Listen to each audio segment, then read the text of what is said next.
ಮನೆಯಲ್ಲಿ ಮುತ್ತೈದೆ ಮಹಿಳೆಯರು ಹೀಗೆ ಮಾಡಿದರೆ ದಾರಿದ್ರ್ಯ ಕಾಡುವುದು.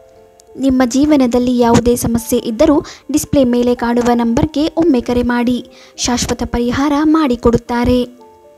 ಮುತ್ತೈದೆಯರು ಮನೆಯಲ್ಲಿ ಅಪ್ಪಿತಪ್ಪಿಯೂ ಸಹ ಮನೆಯಲ್ಲಿ ಇಂತಹ ತಪ್ಪುಗಳನ್ನು ಮಾಡಲೇಬಾರದು. ಆಚಾರ ವಿಚಾರಗಳು ಸಂಪ್ರದಾಯಗಳು ಪ್ರತಿಯೊಬ್ಬರ ಮನೆಯಲ್ಲೂ ಸಹ ಇರುತ್ತೆ. ಆದರೂ ಕೆಲವೊಮ್ಮೆ ಗೊತ್ತಿದ್ದೋ ಗೊತ್ತಿಲ್ಲದೆಯೋ ಇಂತಹ ತಪ್ಪುಗಳು ನಡೆಯುತ್ತೆ.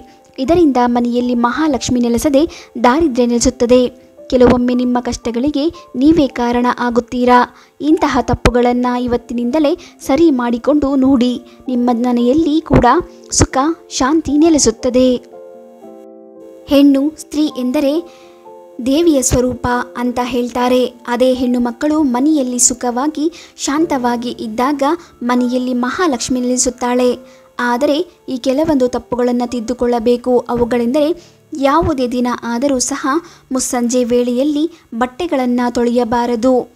ಬೆಳಗ್ಗೆ ಸೂರ್ಯೋದಯಕ್ಕೂ ಮುನ್ನ ಹಾಗೂ ಸೂರ್ಯಾಸ್ತದ ನಂತರ ಬಟ್ಟೆಗಳನ್ನು ತೊಳೆಯಬಾರದು. ಇದು ಮಹಾಲಕ್ಷ್ಮಿ ಮನೆಗೆ ಪ್ರವೇಶ ಮಾಡುವ ಸಮಯ ಆಗಿರುವುದರಿಂದ ಈ ಸಮಯದಲ್ಲಿ ಬಟ್ಟೆ ತೊಳೆಯಬಾರದು.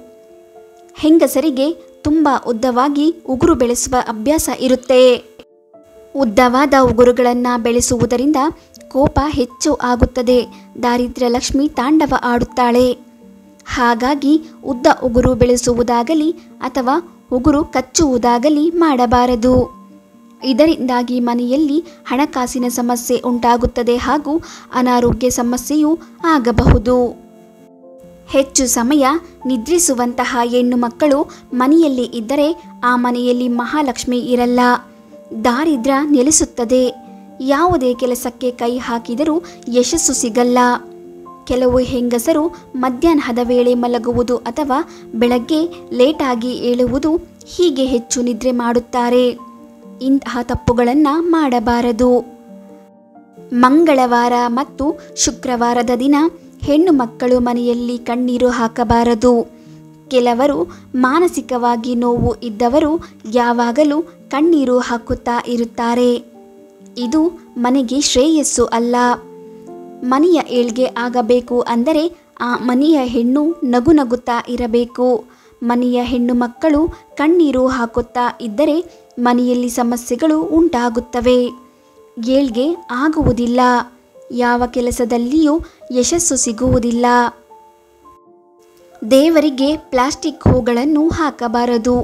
ದೇವರ ಮನೆಯ ಬಾಗಿಲಿಗೆ ಹಾಕಬಾರದು.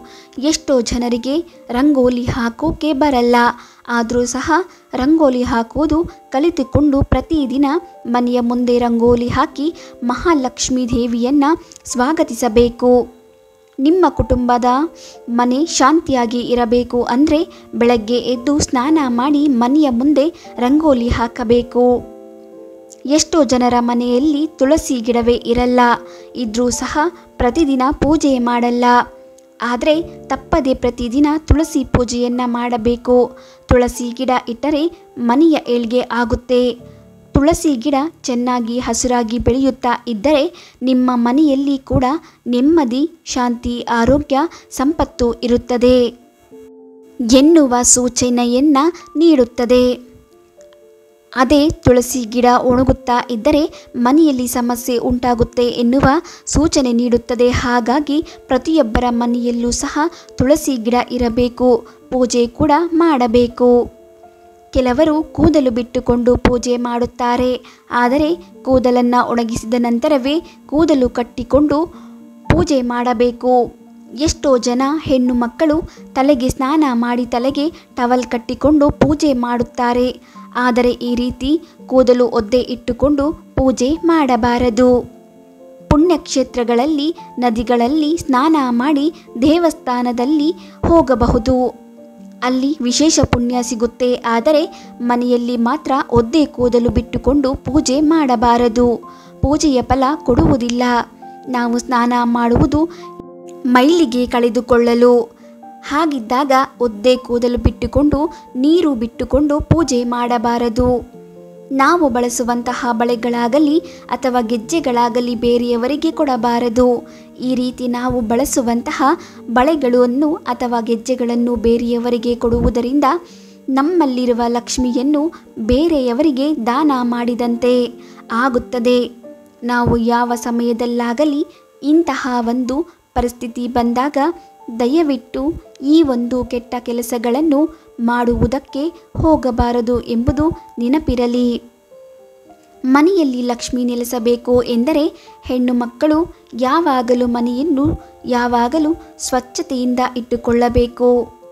ಆದ್ದರಿಂದ ವಾರಕ್ಕೊಮ್ಮೆಯಾದರೂ ಮನೆಯನ್ನು ಸ್ವಚ್ಛವಾಗಿಟ್ಟುಕೊಳ್ಳುವುದು ಒಳ್ಳೆಯದು. ಈ ರೀತಿ ನಾವು ಮಾಡುವುದರಿಂದ ಲಕ್ಷ್ಮಿ ನಮ್ಮ ಮನೆಯಲ್ಲೇ ಪ್ರಸನ್ನಳಾಗುತ್ತಾಳೆ, ಇಲ್ಲಿಯೇ ನೆಲೆಸಿರುತ್ತಾಳೆ ಎನ್ನುವುದು ಹಿರಿಯರ ಒಂದು ಭಾವನೆ ಆಗಿರುತ್ತದೆ. ಮುಸ್ಸಂಜೆ ಹೊತ್ತಿಗೆ ಅಥವಾ ಮುಸ್ಸಂಜೆ ಬಳಿಕ ಯಾವ ಕೆಲಸ ಮಾಡುವುದಿದ್ದರೂ, ಬೇರೆಯವರಿಗೆ ಏನಾದರೂ ಕೊಡುವುದಿದ್ದರೆ ಆ ಬಗ್ಗೆ ಸ್ವಲ್ಪ ಯೋಚಿಸಿ ಆ ಕೆಲಸ ಮಾಡಿ. ಯಾಕೆಂದರೆ ಮುಸ್ಸಂಜೆ ಹೊತ್ತಿಗೆ ನಾವು ಮಾಡುವ ಹಲವು ಕೆಲಸಗಳಿಂದಲೇ ನಮ್ಮ ಅದೃಷ್ಟ ದುರಾದೃಷ್ಟ ಅವಲಂಬಿತವಾಗಿರುತ್ತದೆ. ಆದ್ದರಿಂದ ಮುಸ್ಸಂಜೆ ಹೊತ್ತಲ್ಲಿ ಕೆಲ ತಪ್ಪುಗಳನ್ನು ಮಾಡಬೇಡಿ. ಮುಸ್ಸಂಜೆ ಹೊತ್ತು ದೀಪ ಹಚ್ಚುವ ಹೊತ್ತು, ಲಕ್ಷ್ಮಿ ಮನೆಗೆ ಬರುವ ಹೊತ್ತು. ಇಂಥ ಹೊತ್ತಲ್ಲಿ ಹಣೆಗೆ ಕುಂಕುಮವಿಡಿ. ನಿಮ್ಮ ಮೈ ಮೇಲಿನ ಆಭರಣಗಳನ್ನು ಇಂಥ ಸಮಯದಲ್ಲಿ ತೆಗೆದಿಡಬಾರದು ಮತ್ತು ಈ ಸಮಯದಲ್ಲಿ ಕಣ್ಣೀರು ಹಾಕಬೇಡಿ. ಈ ವೇಳೆ ಮನೆಗೆ ಯಾರಾದರೂ ಬಂದರೆ ಅವರಿಗೆ ನೀವು ಬಳಸದ ಅರಿಶಿನ ಕುಂಕುಮ ಹೂವನ್ನು ನೀಡಬೇಕೇ ವಿನಃ ನೀವು ಬಳಸುವ ಅರಿಶಿನ ಕುಂಕುಮ ಹೂವನ್ನು ಯಾವುದೇ ಕಾರಣಕ್ಕೂ ಅವರಿಗೆ ಕೊಟ್ಟು ಕಳಿಸಬಾರದು. ಸಂಜೆ ವೇಳೆ ಯಾರು ಎಷ್ಟೇ ಕೇಳಿದರೂ ಹುಣಸೆ ಹಣ್ಣು, ಉಪ್ಪು, ಹಾಲು, ಮೊಸರು, ಅರಿಶಿನ, ಅಕ್ಕಿಯನ್ನು ಬೇರೆಯವರಿಗೆ ನೀಡಬಾರದು. ಇದನ್ನೆಲ್ಲ ಮುಸ್ಸಂಜೆ ವೇಳೆ ಅಥವಾ ಮುಸ್ಸಂಜೆ ಬಳಿಕ ನೀಡಿದರೆ ನಿಮ್ಮ ಮನೆಯ ಅದೃಷ್ಟವನ್ನು ನೀವೇ ಬೇರೆಯವರಿಗೆ ನೀಡಿದಂತಾಗುತ್ತದೆ ಮತ್ತು ನಿಮ್ಮ ಮನೆಗೆ ಒಳಿತಾಗುವುದಿಲ್ಲ.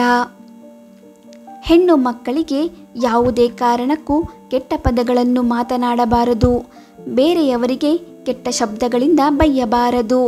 ನಾವು ಬೇರೆಯವರಿಗೆ ಕೆಟ್ಟ ಶಬ್ದಗಳಿಂದ ಮಾತನಾಡಿದರೆ ಅದರ ಪರಿಣಾಮ ನಮಗೆ ಮತ್ತು ನಮ್ಮ ಮಕ್ಕಳ ಮೇಲೆ ಆಗುತ್ತದೆ ಎಂದು ಹೇಳಲಾಗುತ್ತದೆ. ಮತ್ತು ಯಾರ ಮನೆಯಲ್ಲಿ ಅವ್ಯಾಚ ಶಬ್ದಗಳನ್ನು ಬಳಸುತ್ತಾರೋ ಆ ಮನೆಯಲ್ಲಿ ಮಹಾಲಕ್ಷ್ಮೀ ದೇವಿ ನೆಲೆಸುವುದಿಲ್ಲ. ಆ ಮನೆಯಲ್ಲಿ ದಾರಿದ್ರ್ಯ ಉಂಟಾಗುತ್ತದೆ. ಇಂತಹ ಸಣ್ಣ ಪುಟ್ಟ ತಪ್ಪುಗಳನ್ನು ಮುತ್ತೈದೆಯರು ಮಾಡಲೇಬಾರದು ಹಾಗೂ ಮನೆಯ ಹೆಣ್ಣು ಮಕ್ಕಳನ್ನು ಇದನ್ನು ಮಾಡುವುದನ್ನು ತಪ್ಪಿಸಬೇಕು. ಇವುಗಳನ್ನು ಮಾಡುವುದರಿಂದ ಮನೆಯ ಏಳ್ಗೆ ಆಗುವುದಿಲ್ಲ, ನೆಮ್ಮದಿ ಇರಲ್ಲ. ಹಾಗಾಗಿ ಮನೆಯಲ್ಲಿ ಶಾಂತಿ ನೆಲೆಸಲು ಆದಷ್ಟು ಬೇಗ ಇಂತಹ ಚಿಕ್ಕ ತಪ್ಪುಗಳನ್ನು ತಿದ್ದುಕೊಳ್ಳಿ. ವಿಡಿಯೋ ಇಷ್ಟ ಆದರೆ ಲೈಕ್ ಮಾಡಿ, ಶೇರ್ ಮಾಡಿ, ನಮ್ಮ ಚಾನೆಲ್ ಸಬ್ಸ್ಕ್ರೈಬ್ ಮಾಡಿ.